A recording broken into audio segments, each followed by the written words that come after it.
The following program is recorded content created by the Truth Network.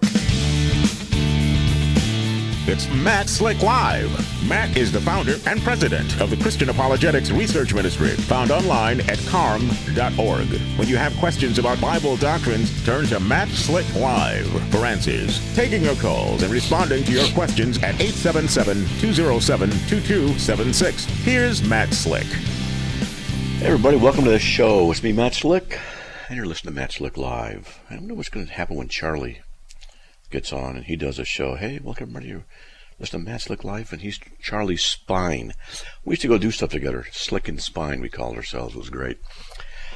All right. Hey, boy, what a day. And if you want to give me a call, all you got to do is dial 877-207-2276, and we can talk. If you want, you can email me a question or a comment, and just do that at info@carm.org, and I'll often get to those on the air, and we can talk about that as well. So there you go. All right. Having said all of that, let's see. I think we got a caller coming. We're supposed to have somebody calling in from Japan and talking about a Japan Christian tour. Believe it or not, and he'll tell us some more if that's him. Christianity was taking over in Japan. It was growing by leaps and bounds, and then all the Christians were killed by Japanese. And so we'll talk about that. And there's Christians now. There's like 1 or 2%, I think, are in the population or something like that. So we'll see. The second guy. Well, we'll find out when the guy from Japan calls in. Let's just get on the air. Let's get to, I guess, Calvin from North Carolina. Calvin, welcome. You're on the air. Calvin, I hit the button. I'm waiting for you. I don't hear anything. Calvin, let's see. Maybe we're having a phone problem. I'm going to jump over, put him on hold, and jump over to the other caller, Tony from North Carolina. Tony, can you hear me? Well, that's good. We're having phone problems. It looks like I can't get a hold of either one. So I know that the guys are listening, the producers. So, Calvin, can you hear me? Nope. I guess not. Don't know what's going on, and that's just what it is. So if you have a question or comment, you can email me at there we go. You can email me at info@carm.org, and I can get to that. Let's see. What happened to John is one of the questions. What happened to John? John the Apostle or John the Baptist? It looks like John the Apostle was, he died on Patmos. That's what tradition says, that he went there and suffered there. So we think that's what happened. I don't know if that's what he's talking about, but there's that. So, hey, okay. And not sure what the question is, but that's just some of the stuff there. All right. I'm going to try this. I'm going to try, let's try a different line with Tony. Hey, Tony, are you there? Hello? Man, we're having phone problems. Excuse me. Nope. All right. Tony, can you hear me? Tony. Well, that's good. Oh, there we go. I heard you. Are you there? Okay, how's it going? It's going. It's going. So, glad you're on. So what do you got, man? What's up? It's good to be on. Hey, well, thanks. Matt, I was always wondering, what happened to Joseph in the Bible? Nothing. We don't know. Oh, excuse me, I got a yawn coming up. Man, sorry about that. It looks like he died before, he just died sometime. We don't know exactly when. And we just have to say that. We assume he did. He's not mentioned in the Gospels after a certain period of time, but Mary is. And so they just assume that he died. That's it. Oh, okay. I was puzzled me, man. Yeah. No, that's all. Oh, wow. So that's the general consensus, is he passed away. And it makes sense because often what happened would be that young girls would marry older men back then because they could be taken care of, have children, and it's just how it was culturally. So it would make sense to say that he was maybe 20 years older even. And they got married, and then later he passed away. That's one of the theories that is stated. We don't know for sure. So if that could happen that way, great. If it doesn't, it doesn't. But that's one of the theories, okay? Okay, man. Thank you so much. God bless you and yours. Hey, man, God bless you. All right, Tony, thanks for calling, man. All right. Let's try it again. Oh, we lost that. Okay, there we go. Let's try Calvin again from North Carolina. Calvin. Oh, there's Stacy. Oh, well, hold on. We got Stacy from Japan. We're going to get on to Stacy. Let's see. Hey, Stacy, are you there? I'm here. How are you? Tired, man. Worn out. Man, how are you? What time is it over there in Japan? Well, it is 8 in the morning. All right. Well, that's good. You're just starting your day. So let me introduce you. This is Stacy. He's a guy I've known now for, I don't know, a few months, and he helps out on Clubhouse when I do discussions and things like that. And he's going to introduce himself. But we're arranging a tour to Japan, and that's why you're calling. We can talk about that. We have the information up on Carm and everything. Stacy, welcome.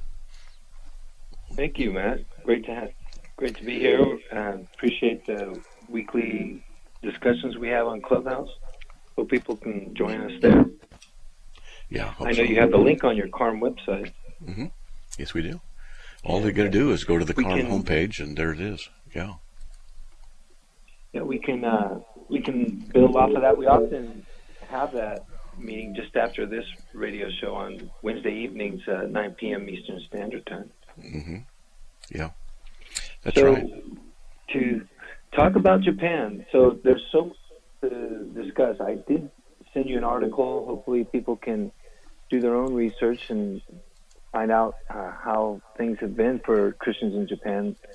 It's really been a tough struggle, a tough haul for Christians here. And it's really, missionaries find it one of the hardest places to do witnessing and evangelism.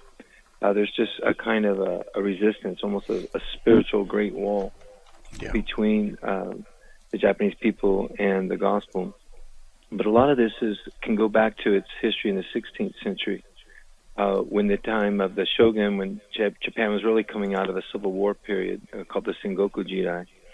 And the Spanish and first the Portuguese and then the Spanish arrived to find all this division going on. But there were warlords that were rising to the front. One of them was called a shogun called Hideyoshi. And eventually he questioned the loyalty of the Christians there and as having been useful. In fact, they might be subversive to overthrow Japan, much how they did in Mexico and South America and Peru amongst the Incas and the Aztecs. And so the warlords were alarmed. Thought, we've got to expel every Christian, and we've got to force the reversion of about 300,000 Christians, which was about 15% of the population in just short order. Christianity was spreading. But it led to the crucifixion in around 1600 of about 26 Christians who became martyrs. But then they said, well, this is only multiplying the Christians. Right? We know the Tertullian's comment, right? The blood is the seed of the church. So they thought, well, how about this then? We're not going to allow you to be martyrs, but we're going to make you watch the murder of men, women, and children whom you say you love, but all you have to do to stop their suffering is to deny Christ your Lord, and then the sufferings will stop. So they created this really deconstruction of the faith, and it really led to the near eradication of Christianity. Although there was for centuries, there's been hidden Christians in Japan, and the Kakure Krishitan, and they have survived to this day. They came out finally when the persecution stopped, and now Japan is, of course, had an edict of toleration for almost 200 years, but there's been social ostracism that comes with becoming a Christian today that's really is tantamount to a different type of persecution and suffering. But it's basically resulted in few converts to Christianity, and it can be a little bit complex, and there's a lot of speculation as to why that continues. But But yeah, we really are looking forward to having you, hosting you. There is a thirst for good Bible teaching amongst Christians here in Japan. There's just not enough ministers, not enough pastors, not enough preachers, not enough evangelists coming to Japan. And it's because evangelists get over here and they don't see big numbers of conversions, and when they report back to the home offices, the sending missions, they don't see the numbers, and they just think, oh well, missionary must be a failure. I don't know if you have thoughts or questions or comments about that, and especially in light of God's election and grace in this. Right. So we're doing this tour, and so we have information up on the CARM website, so if anybody's interested, because I'll be going over there, Lord willing, so far. And then you're going to be leading us, because you speak Japanese. And tell us about Renzo also. Well, first of all, tell us about, how long you've been in Japan, and why you're there, and what you do there, and, how you work with ministries and stuff. Well, I have a lot of reasons to be here in Japan. The biggest one would be my wife. and she's a Japanese national, and I've been here for about 10 years now, and 8 years consecutive running. First came to Japan in 1988 as a student, and was really impressed with the culture and just the overall people of Japan. They're just such a patient, kind, and polite people, as they're well known to be. And yet, when you're a Christian, you're perplexed, because you look back to other Christian cultures you've been to, and you scratch your head and you think, wait a minute, how is it that these unbelievers seem to be exhibiting more of the fruit of the Spirit than even believers? And so I've always been perplexed by that, and tried to understand the Japanese, and thought that if they only knew Jesus, how much even greater, because then their outward demeanor would match up with an inward demeanor that we receive in Christ. And so I've had a heart for the Japanese people since I was 19, which goes back to 1988 now. And so I've been coming and going for 30 years, business, and I have many friends throughout the country. I've been involved in churches and evangelists who first came here with the Billy Graham Crusades, and have some international churches here, so I'm involved with them. And yet I've raised my 2 kids in the States, and that's been beneficial. They're still in California, where I'm from. And but yeah, we have lots of opportunities here to preach the gospel. The Japanese people are relatively open to hearing the gospel and even attending church, but where the rubber hits the road and where they put up the stop sign is baptism. That's where usually all the red flags go off for them, and the growth and understanding of Christ stops. Now, Renzo, who you brought up, Sean, he's also married to a Japanese woman. He's a professional musician who happens to have adopted the traditional Japanese flute as his primary instrument of choice, and he's become world-renowned and a world-class, a top 3 shakuhachi player, which is a Japanese bamboo flute. And it's a difficult instrument to play, because there isn't a typical mouthpiece as you would find like on an easier-to-play flute from the West. But it's just a really great instrument, and Sean's just a really neat guy, and you've known him from Clubhouse as well. He also goes by Renzo on Clubhouse. So he does public performances, but he also has a large cadre of private students. And we look forward to having you hear him give a performance on the tour, and as well as we can also have some other experiences that'll be unique, traditional experiences with. It's Matt Slick Live, taking your calls at 877-207-2276. Here's Matt Slick. All right, everybody. Welcome back to the show. So we didn't even know we were on break. Are you there, Stacy? I'm here. All right. So there's a little bit of a glitch, and I can just see one of the guys in the station just, rubbing his forehead. So I didn't hear the outro music. So we probably, last 2 minutes, let's repeat it, okay? So we're going to be seeing some of the places where, you said Kyoto, which I thought was interesting. I didn't know that. that during World War II, America decided not to firebomb Kyoto because of its rich history. And what was the reason for that? That's right. Well, I think politically and strategically, not just militarily, there were a lot of factors. Mainly, it wasn't as prime of a military target like Osaka and Tokyo because of the lack of munition factories and things like that. But also, it would have been seen as sort of like bombing Hanover, Germany. You're bombing the cultural heart of a country. And really, what you're doing is you're taking down their places of worship and museums and artifacts and things that would have simply been, unable to recover or replicate. And the world, in a sense, would have lost a bit of cultural heritage there. Right. So, and as I said, there's these buildings there that just the architecture alone is just breathtaking. We plan to visit cities in Nara as well, where they have these outstanding national museums and architecture. But then when you go to the religion, of course, which is tied there, is sort of the capital of Buddhism. And it really would have been kind of like bombing Mecca. So it would be the way to look at it. It would have been incendiary and a hard thing for Japan to forgive, in other words. Yeah. Yeah. Wow. Okay. Well, we're going to be going there and some other places. I've never been there. My daughter speaks Japanese. She loves Japan. And believe it or not, our accountant likes Japan. He goes back once or twice a year. And I think he's like 6'6", and he's like 300 pounds of 6'6", and he says when he walks, people stare at him because he's just huge. And so he tells me stories, and but he loves Japan. And my martial arts instructor was there for years too. But anyway, I'm sorry, what did you say? No, I was saying I'm sure he bumps his head a lot. Yeah, it's true, and it'll be fun going there. So I'm looking forward to it. So we're talking about going in. I think it was late April, the last day of March is when we're going to start. That's when it's scheduled to go.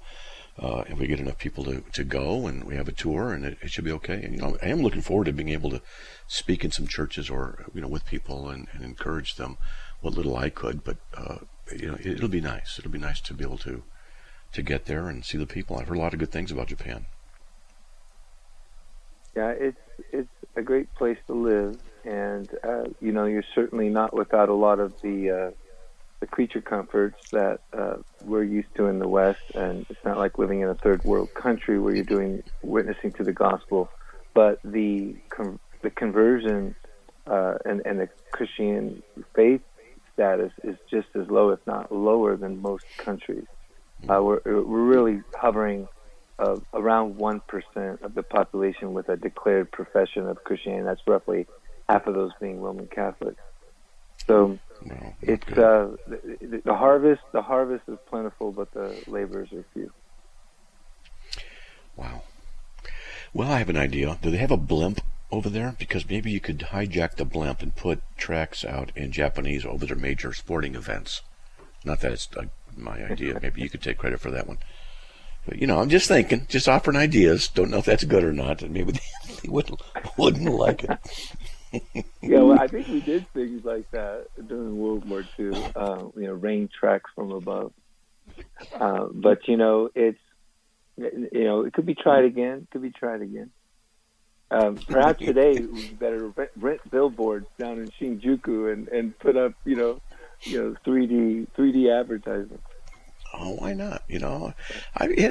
My idea, I'm joking around there, but if I had the money, it would be like, just get built, whatever you think would work, billboards, hire people to go and do radio things, and just try and get as many people as possible to hear that gospel message.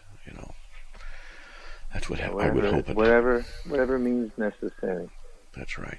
There was a friend of mine here who was friends with a professional baseball player, and an American, and he decided to, toward the end of his career, sign up and play for an American team Japanese team over here.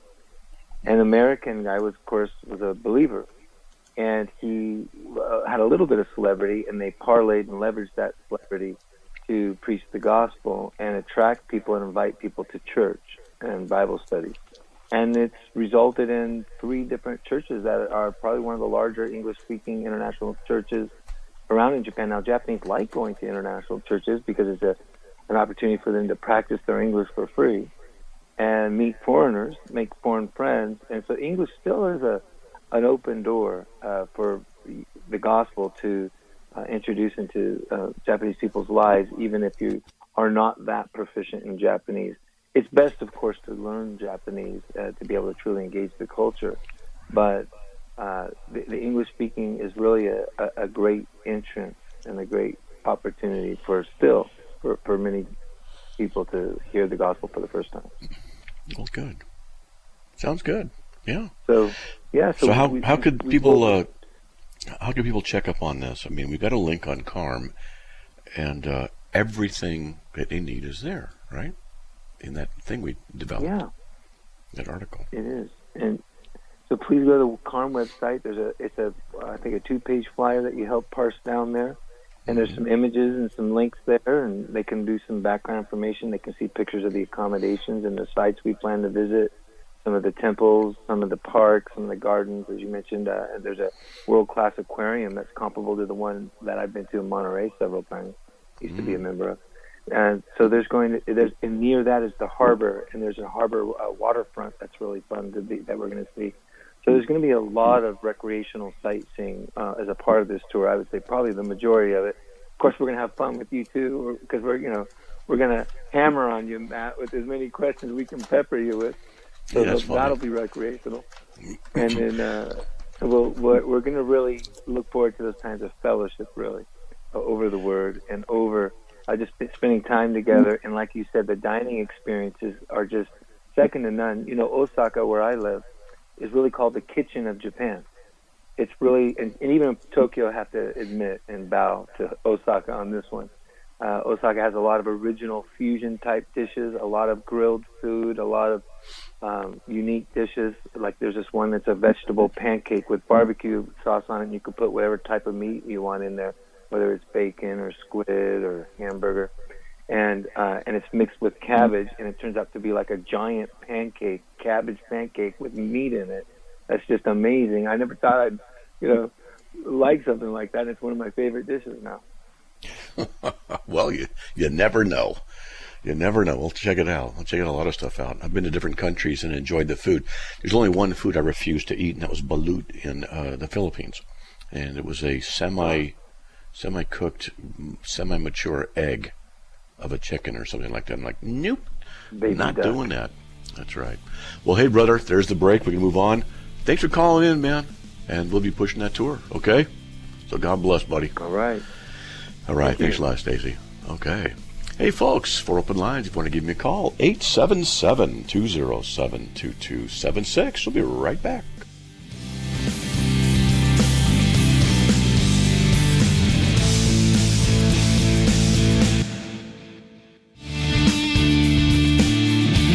It's Matt Slick Live, taking your calls at 877-207-2276. Here's Matt Slick.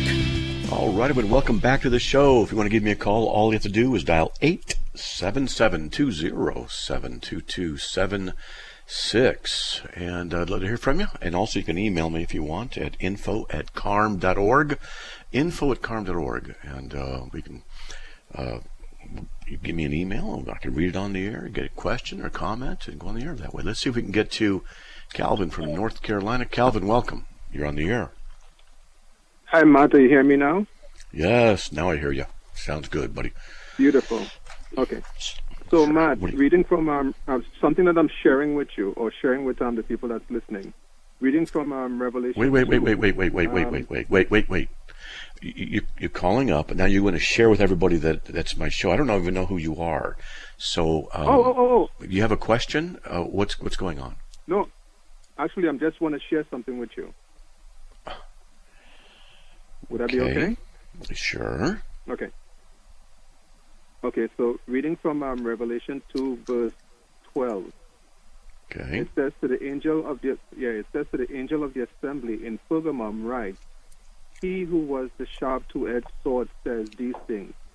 I know your works and where you dwell, where Satan's throne is, You hold firmly to my name and didn't deny my faith in the days of Antipas, my witness, my faithful one, who was killed among you where Satan dwells. Now, the interesting thing about it is that... No, hold on. Let me ask, what church do you go to? I want to find out make sure you're okay. No, any church. I go to... Okay. It just, warning bells all over the place. He's not answering a direct question. He says he wants to share with something else. He uses the word assembly instead of church. I listen to that. I'm starting to think he might be a Jehovah's Witness, but I don't know, and so I'm just getting cautious and asked to what church he goes to, and then any church, and so something's just not right, so I'm just not going to allow that. Maybe he's a Trinitarian, I don't know, but I'm still cautious. I want to guard the show and not have people just try and sneak something in. If I know what's going on, and I can work with it and things like that, but... So there you go. All right. Hey, look, we have wide open lines. If you want to give me a call, 877-207-2276. All right. Let's see. Looking at some of the emails. Although the wine and bread served for communion are only symbolic of Jesus' blood and flesh, could the practice be considered pagan in origin? No, because Jesus instituted it. For example, in certain rites, one may also use symbolic food and drink as sacrament. How are they two different? Okay, Jesus is the one who instituted the communion supper, so therefore it's not pagan. Just that simple. All right, now let's check this out. Let's see what we got here. Ooh, the warning track. On the document that I sent, it's sort of correct the page number. In his way off, I found. Okay. Found the right numbering, wondering when you got time. If you could look at this one and explain it to me. I don't see it in here, but I'm sure it is just as don't understand it. Maybe, when people write me that they might want to consider rereading it and seeing if the sentence makes sense. I sent this to a friend who's been helping me, got us started, and I can't understand what this guy's doing. So, it doesn't make any sense. Let's see. He's a chaplain in the mobile church. Interesting. So I don't know what's going on. To check out that later when I'm trying to figure it out and email him back and say, what's going on? I know this is redundant for those who have in the past opened my emails. Okay, here we go. But new folks are receiving this, and it should also be repeated. Francis, who's now 86 and not in the greatest health according to the Book of Truth prophecies. Oh, boy. I love this kind of stuff. Just one run-on sentence. Francis, who is now 86 and not in the greatest health, according to the Book of Truth prophecies, is to live to see the second coming of Christ. Yeah. So see this web page. I'm clicking the link. I'm not going to tell you what it is. The information given in this message is why I say the second coming of Christ would be within Francis, this guy named Francis, his lifetime. As an important head up, Francis, who is identified as the false prophet, is to fake his death and be resurrected in likewise false manner. Should he truly die, then disregard anything. If he really dies, forget about this email. Man, it's killing me. So it's all this stuff. False death, false resurrection, faking this, faking that. But if he really dies, forget this email. Okay. Oh, man, that's awesome. Oh, I needed a good laugh. Sorry. I'm going to continue reading. Oh, man, I love this stuff. Sheesh. I can't help it. I'm cracking up. All right, I'm going to listen. I go on. All right. Oh, man. Okay, you will notice. I will. Thank you. I didn't know I was going to notice it. You will notice that some message. Oh man, you will notice below that some message titles in bold type begin with "they." In proper context, "they" would mean enemies of God. The message titles are not taken from the archive in sequential order. Okay? This is by no means an exhaustive list of important events to watch for. What? What?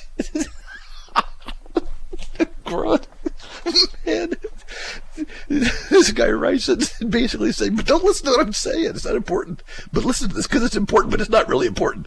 That's what he's telling me.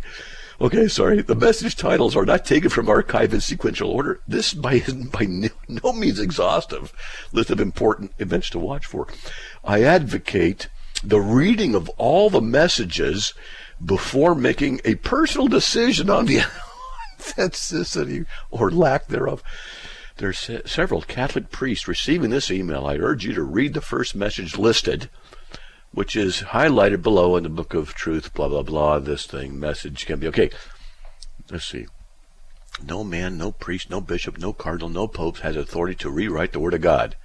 That was in 2013. Someone got that.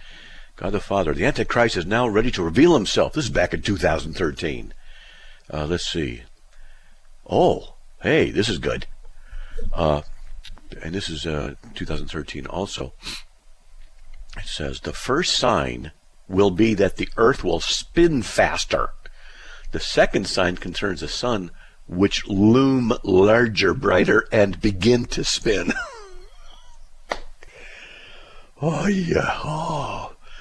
Whoa. All right. So what's going to happen if the earth spins faster? That means the days get shorter, right? And can you imagine if it did a lot faster, like, man, I'm feeling lightheaded. Man, what's happening? Take a step and I go 15 feet. I don't know. And the sun's going to start spinning brighter. Okay, I will create miracles all over the world to prove to the skeptics that it is I, Jesus, oh my goodness, who has sent my prophet to prepare all of you for my second coming. Oh my goodness, this is easy. Oh boy. Let's see. When they change the sacrament of baptism, they will remove all promises to renounce Satan, for they will declare, obviously, this guy does not have all his paws in the litter box. That's for sure. He's scratching for the bottom, but he's not getting anywhere. Sorry. Oh man. Okay. I love this stuff. Okay, let me see if I can find some more stuff. His bearings aren't greased very well. Okay, let's see. His suitcase is missing a couple handles. Let's see. They will ask me to pledge their allegiance through an oath to remain faithful to the church. The vaccination will be a poison and will be presented under a global health plan. Mother of salvation. Every single sacrament will be changed beyond recognition.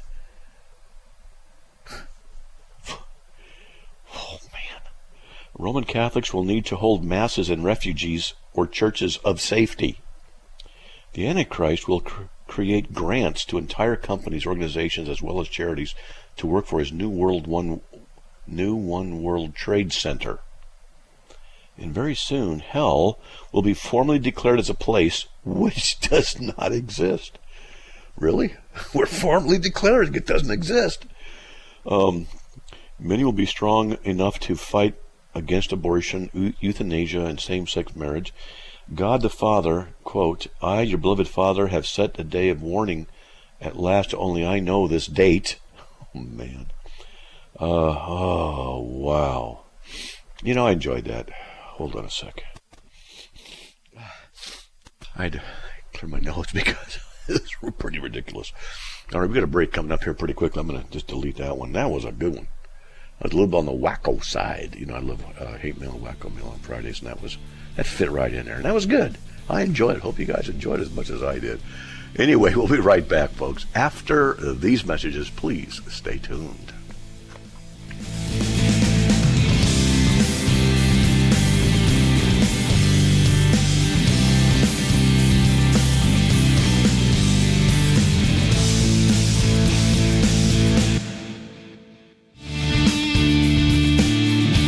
It's Matt Slick Live, taking your calls at 877-207-2276. Here's Matt Slick. All right, everyone, welcome back to the show. Just want to say thank you to Cigar Head for $5 donation there on Rumble, and also Silver Osaka, $10. Thanks. And he says, what's Matt's most entertaining heresy to refute? Entertaining heresy? Mormonism is pretty entertaining. I mean, God from another planet. That's entertaining for me, because I find it's so strange. God from another planet, it is goddess wife, they have physical relations, produce offspring, inhabit human bodies, secret handshakes, become gods. That to me is like, wow, that's pretty good. But then also the Raelians, the Raelians are the cult that talks about aliens as being the progenitors of our life here on Earth, and that we're to bow to them and things like that. That's entertaining too. My favorite of all, so to speak, heresies are the Anunnaki, which is that there are aliens, reptilian aliens, interbreeding with Nazis in underground cities in the poles. And when they get enough population, then they're going to take over the planet. And to me, it's like that. That's awesome. That's an awesome this is conspiracy theory. So that's entertaining. And you know what? Also entertaining is flat Earth stuff. Oh man, the flat Earthers. Oh yeah. They cannot think. They are so bad. I've talked to a lot of them, and it's so easy to refute their stuff, but they just refuse to believe facts and logic. So that's pretty entertaining. A little frustrating at the same time, but there you go. Let's get to Stacia from Washington. Stacia, welcome. You're on the air. Hey, Matt. Hey, how you doing? Okay, I'm here. Hey, are you all ready to go to Israel? As ready as I'm going to be. Okay. All right. Well, good. Looking forward to seeing you and others. So Stacia here used to come to our Bible study here, then moved to Washington, moved away a bit away. All right, Stacia, so what do you got?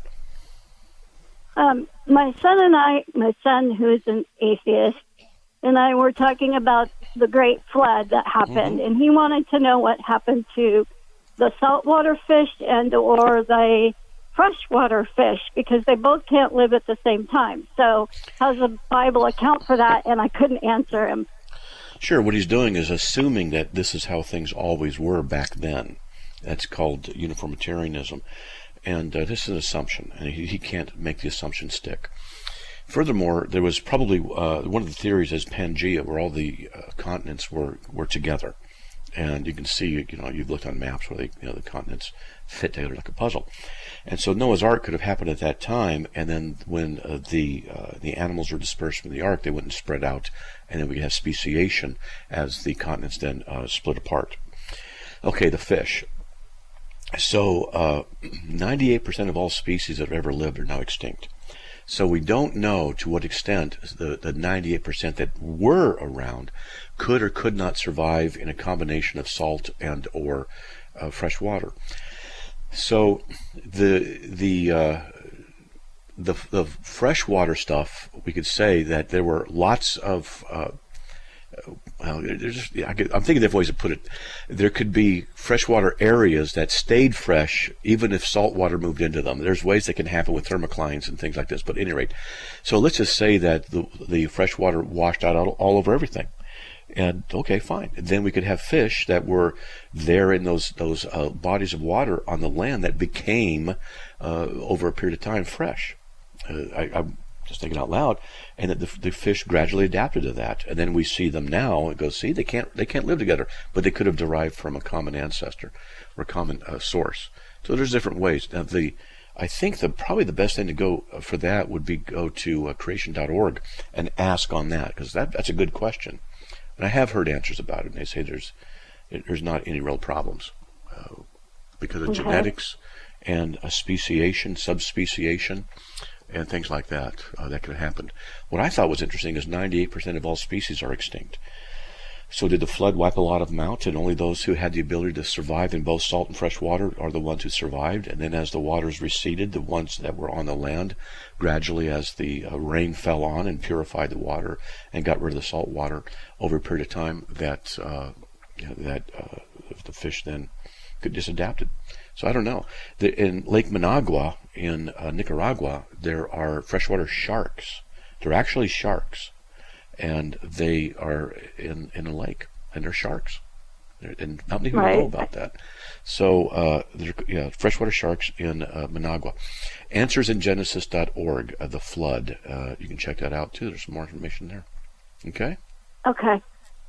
All right. Thank you. You're welcome. So, we'll be seeing you in L.A. in a couple, 3 weeks. All right. Yep.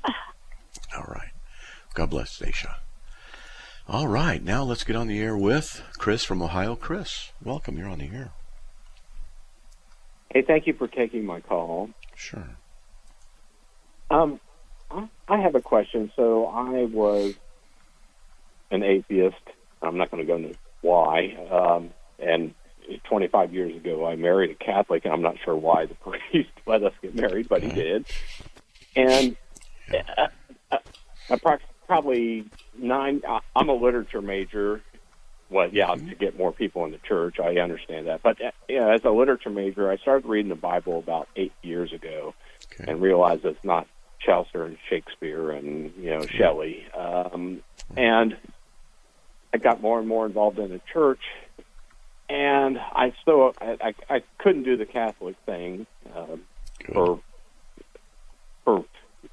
it just didn't work with what I was reading in the Bible. Good for you. So I started trying different churches, and I found myself in a fundamentalist Baptist church that all they do is study the Bible.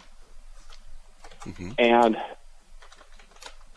after almost a year and a half, I've never been baptized. I wasn't baptized, and I'm still going, and they've never pressured me to be, they've never even brought up baptizing me, and they know I'm not baptized. And they're such wonderful people, and I feel like I'm almost a fraud by going to the church. And I didn't know if, at what point do you, because I just can't figure out the Trinity, and I really feel bad that I feel like I'm wasting their time and being impolite to them by just showing up every Sunday. Well they're not going to complain about that. For Bible study. That's okay. There's no problem for you to show up. So, do you have a question you want to address or something like that? Is that? Am I wasting their time? Am I imposing? No, you're not. No. Any Christians who would say that you are, no, they're not walking with the Lord that way. You could go and talk to them, and with patience and kindness, that's how they're supposed to treat you. So that's not a waste of time at all. Okay. I just feel like I feel like an imposter. Like I'm here because they're so inclusive. And you know what? My wife actually she goes to her 9:30 Catholic mass, and then she shoots over and goes to their 10:30, and they all embrace her so well too. And I'm kind of lost because it's like there's just certain tenets that I can't grasp onto, but I'm studying and studying and studying and studying and studying, and it's just I just feel I'm not looking. I don't know. I guess I'm looking for a little validation that it's okay for me to do that. I'm not sure what you're talking about there. To do what? But can I ask you some questions? To show up. Oh, to show up. That's okay. Sure. You can show up. There's no problem. Okay, let me ask you some questions. So, do you believe Jesus existed? Yes. Okay. Do you believe he died on that cross? Yes. And did he rise from the dead?